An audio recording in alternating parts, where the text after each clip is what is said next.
Okay, so in a major new development, Israel has eliminated basically Hezbollah's number two, Haitham Ali Tabatabai, the terror group's number two, hit in a Beirut strike. And he is also among four others operatives that were killed. And this was something which Israel said, unless Hezbollah are showing us that they're going to disarm, we're not going to tolerate this continued provocation. And the US has also backed the strike, although it wasn't forewarned. Let me give you the details as reported by the Times of Israel, and then I'll give you some thoughts on this. So Israel announced this on Sunday, and this guy here was Hezbollah's chief of staff. And the terror group later confirmed its death in a statement, and he is considered second only to Secretary General Naim Qassem, and Hezbollah remain an Iran-backed terror group. The IDF confirmed that he was killed. The terror group also confirmed his death, eulogizing him as a great jihadi commander. By the way, that language should tell you all you need to know about what the anti-Israel cause is about. It's about jihad, not about human rights and self-determination for the Palestinians. It's about Islamist expansion. As I said, four other operatives were killed in the strike. One of the group's officials, Mahmoud Komati, told reporters at the impact site that the attack crosses a new red line. Does it really? Well, good. An AFP correspondent at the scene said the strike hit the third and fourth floors of a 9-story building, so incredibly precise. Lebanon's state NNA outlet reported 3 missiles were fired at the building in the Haret Harek area, a Hezbollah stronghold, damaging vehicles and other nearby structures. The 4 other operatives killed were named later. Lebanon's health ministry said the strike also wounded others. The IDF issued footage of the strike. Let's have a look at this so we can see exactly what happened. So you can see the building is still in place. Exceptional precision here, conducted by the IDF. Now, the Israeli army said that Tabatabai was a veteran and central operative in the terror organization, joining its ranks back in the 80s, holding several senior roles, including the commander of the elite Radwan Force and head of Hezbollah's operations in Syria. During the war, the IDF said that he was appointed to head Hezbollah's operations division, responsible for consolidating the organization's situational picture and force build-up. In late 2024, after most of Hezbollah's leadership was killed, he effectively served as the official responsible for managing the fighting against Israel. After the end of the fighting between Israel and Hezbollah, in November, he was officially appointed as the military chief of staff in the terror group. In this role, he led the organization's reconstruction. Israel has been escalating its strikes on Hezbollah in recent weeks, accusing the terror group of violating the year-old ceasefire and increasingly attempting to rebuild its capabilities, and expressing frustration at lagging Lebanese efforts to disarm the group. The strike came almost exactly a year after the US brokered truce in Lebanon took effect, in November 27, 2024. The assassination came in response to Hezbollah's repeated violations of the ceasefire, as well as the threat that this man posed to Israel and to regional stability, the foreign ministry said.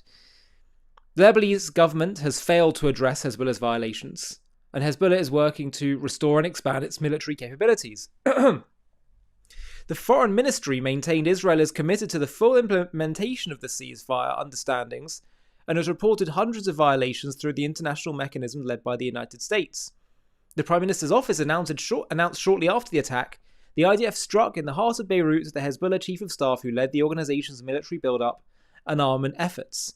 Netanyahu ordered the strike on the recommendation of the defense minister and the IDF chief of staff. In a video statement issued a few hours later, Netanyahu called him a mass murderer with the blood of many Israelis and Americans on his hands and vowed Israel will not let Hezbollah rebuild its strength. The premier said he expects the Lebanese government to fulfill its commitment to disarm Hezbollah. Defense Minister Israel Katz also vowed Israel will continue to take action against those who threaten it. Whoever raises a hand against Israel, the hand will be cut off, Katz said. Adding, he will not allow Israel to return to the situation that existed prior to October 7th, with Hezbollah a constant looming threat on Israel's northern border. That's really good. That's good to hear. Now, there was a senior US official which said Mazel Tov Mabruk. Washington was pleased with the strike, a senior American official said.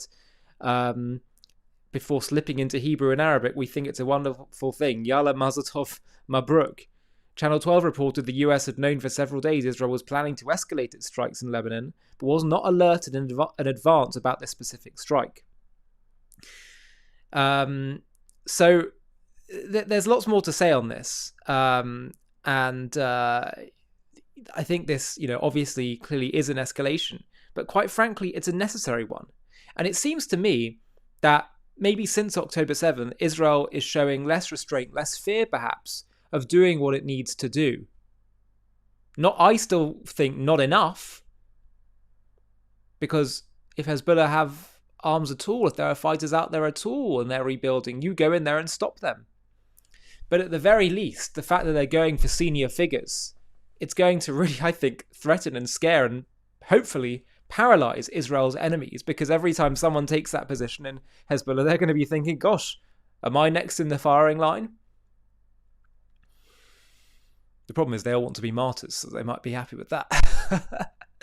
But Israel, I imagine, after hitting Iran and destroying their nuclear capabilities, or rather, pushing it back for now, after getting senior Hamas figures, after their killing the Hezbollah leader and the Hezbollah pager operation, after all these things, and even a botched Qatar attack where they tried to kill Hamas leaders but they failed, but didn't lead to World War III, I suspect that Israel now feels a sense of, we can do what we need to do to protect ourselves, and the world will not be destroyed.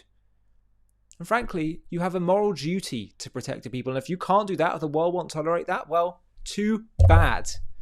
Because if you can't live, you can't have a country that is sovereign and secure, what's the point in having a country? Israel doesn't just have a moral right to stop its enemies, it has a moral duty to do that. So I say more than that.